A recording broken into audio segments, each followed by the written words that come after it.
Vous le savez, le Parlement européen est devenu l'un des symboles de l'Europe. Cette institution est basée à Strasbourg, capitale des saucisses du même nom. Le Parlement tel que nous le connaissons date de 1962, mais au fil des ans, ses prérogatives ont beaucoup évolué. Faisons donc le point. Cette année, il va falloir élire 751 députés européens.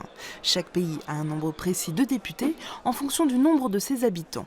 À ce petit jeu, c'est l'Allemagne qui gagne avec 96 députés. Les petits pays comme Malte ou Chypre ont eux seulement 6 députés.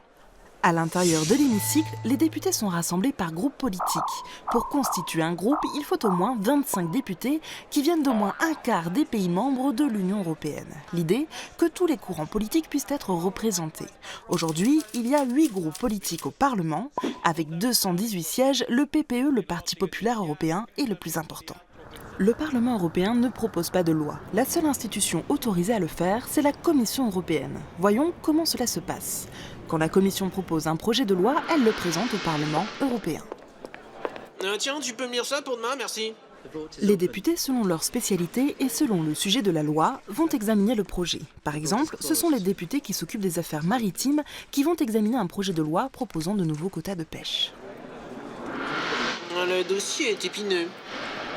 Les députés peuvent alors approuver le projet ou y apporter des modifications, c'est-à-dire l'amender. À la fin de ce processus, tous les députés réunis à Strasbourg votent. Ça y est, le Parlement européen a donné son avis officiel. Ensuite, le projet de loi est transmis au Conseil des ministres de l'Union européenne. Et si tout ce petit monde est d'accord, l'Europe a une nouvelle loi. Le Parlement a ensuite un pouvoir budgétaire. En clair, il surveille les dépenses de l'Union européenne. Là encore, c'est la Commission à Bruxelles qui propose un budget. Les députés peuvent l'accepter ou demander des modifications. Tiens, tu peux me revoir ça pour demain, merci.